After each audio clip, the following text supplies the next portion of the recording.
Thanks, everyone. Thank you. Thank you. You guys one more time over here. Okay, what do these stand for? That's the other two.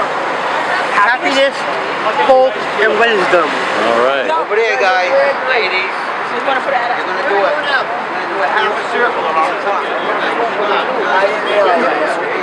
Hold on, wait. You got it.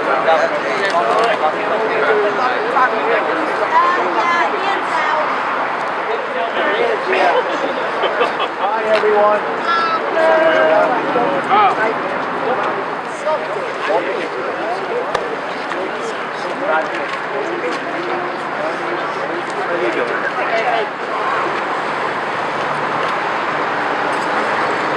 Once again, we are here, and we're celebrating our 26 years of World AIDS Day.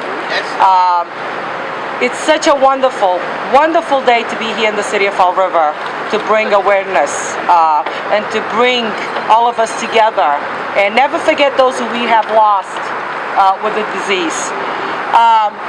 Today is a very special day because it actually marks the 10th year we started this in Fall River here.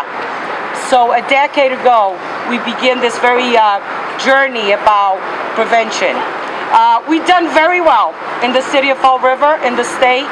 Our numbers are down, but don't be fooled about this victory, okay? There's still a lot to be done. Our community is still suffers from substance use among our youth and among everybody. We still face poverty, homeless, complex issues such as mental health that leads into high-risk behaviors and engaging and being infected by HIV. So today we are here to celebrate those who we have lost and to also celebrate those who still live and fight the disease as of today. So it is my pleasure to introduce to you the Honorable Mayor of Fall River, William Flanagan. Good afternoon, everyone. Good afternoon. It's an honor to be back with all of you here to make this proclamation for World AIDS Day. I also want to recognize Mike Aguiar from the Bold Coalition and also City Council Jazel Career for joining us. And we have the ribbons behind us. Happiness, hope, wisdom, faith, caring, power. All of the words that symbolize today's proclamation. And this global epidemic of HIV/AIDS knows no socioeconomic class. It knows no gender. It knows no race, no religion, no sexual orientation. It doesn't discriminate. It can affect anybody, anywhere, at any time. And that's why we are here today to raise awareness on this issue. But we're also here today to remember those who lost their battle to HIV/AIDS. And later on this evening, we'll be having a candlelight vigil and a march to remember those who lost the battle. But we're also here not just for statistics, also to remember, but we're also here for hope. For hope that we will continue to reduce the amount of those who are affected, to educate those on how to prevent infection, to encourage treatment, and to one day find a cure and end AIDS globally. So for each year, I've been making this proclamation. And we're going to make it for one more year. And we're going to make it for next year and the year after that. And we'll continue to make this proclamation. Whereas the global epidemic of HIV infection and AIDS requires a worldwide effort to increase communication, education, and action to stop the spread. The Joint United Nations Program on HIV/AIDS observes December 1st of each year as World AIDS Day, a date to expand and strengthen worldwide efforts to stop the spread of HIV/AIDS. And this year's theme is women and AIDS. Whereas it's estimated that women comprise about half of all people living with this disease. And it estimates that 48% of the people who are living with HIV/AIDS in the city of Fall River are women who have contracted the disease by some type of hypodermic injection. And we're here to raise awareness on this day. And now, therefore, I, William A. Flanagan, Mayor of the City of Fall River, do hereby declare and proclaim that Fall River observes World AIDS Day today on Wednesday, December 3rd, 2014. And I urge all citizens to take part in activities and observances designed to increase awareness and the understanding of the global challenges surrounding HIV and AIDS. You know, these white flags with red ribbons, they're pretty to look at, but they also have meaning. They're symbolic, and they symbolize all of those who have fought the battle, all of those who continue to fight the battle, and the future generations that will march on with our fight. So it's an honor for me to present this proclamation to you again, and thank you on behalf of the entire community for raising awareness. God bless you. Thank you.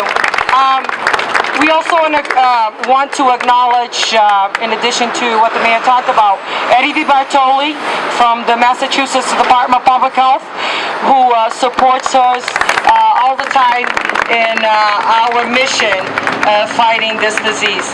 It is my pleasure to introduce the next person who will be talking a little bit about statistics in the medical field, Dr. V. Good afternoon, everybody. Where would we be without the honking cars, the running engines, and the wind here? But let me go through some statistics which I think are important. As of this past January, there were 223 people living in Fall River with HIV infection.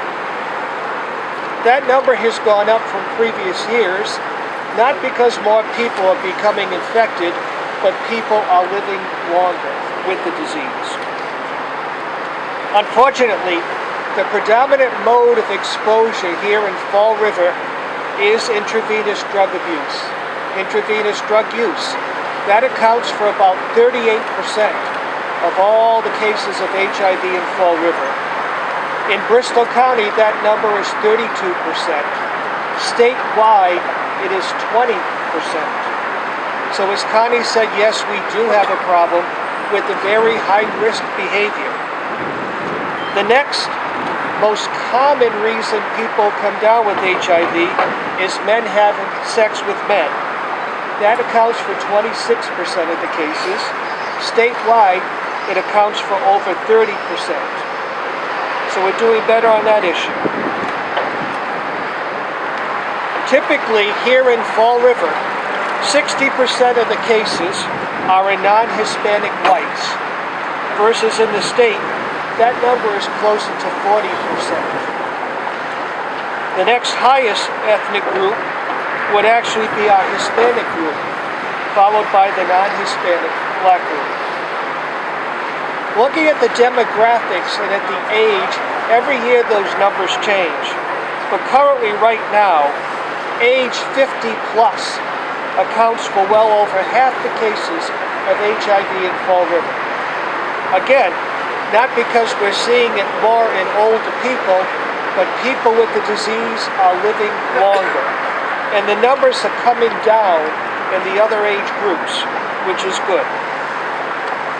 In Fall River, 63% of the cases are in males, 37% are in females, versus statewide, it's closer to 70% in males. So I'm not sure how that figure is good insofar as sexual equality, but our numbers are different in the state. So what's happened is on a state level, the number of cases caused by intravenous drug use has plummeted from 18% over 14 years ago to 8%, whereas in Bristol County and Fall River, it's had the opposite trend. So what are some of the important points? And I try to make important points every year. Nationwide, still, 14% of those people living with HIV have not been diagnosed. Again, we're still running into the wall of people not getting tested. Only 40% of people in the United States who have HIV are receiving regular medical care. Only 37% of people in the United States with HIV are getting HIV medications. As a result, less than a third of the people diagnosed with HIV are on medications that suppress the virus. That is a terrible, terrible statistic. Why? Because the average person right now without HIV is expected to live to about age 79. Someone diagnosed with HIV and on medications, viral suppression, is now expected to live to age 71. How few years ago was it a death sentence? It's no longer a death sentence. However, a person diagnosed with HIV at age 20 and not taking medications, not getting regular treatment, will probably only live to their very early 30s. So, the difference today is it is a disease that is treatable. It is not a death sentence. But the travesty, once again, with this disease is that people need to get into treatment, take treatment. And if they do, their life expectancy will be pretty close to what the normal expectancy is. So, what are the keys? The keys are getting diagnosed, getting medical care, and taking medications. And with that, we can come close to winning the battle. Thank you. Thank you so much. I just want to remind everybody, as tonight, when we do the candle vigil, it is about those who we have lost. So we'll meet here at 6 o'clock. But before we go and we raise the flag, I just want to leave you with something that's important. Prevention, testing, and treatment works. Each and one of you are our soldiers to go out there and decrease those numbers that Dr. V talked about, that 40% of the individuals don't know their status. Okay? So take it out to the community. Tell people prevention, testing, and treatment works. Let's bring those numbers down. Let's make sure that everybody knows their status. They can get tested and get treatment. It is not a death sentence. Each and one of you can be the soldier out there so we can begin to end this epidemic. Thank you. Yes, sir.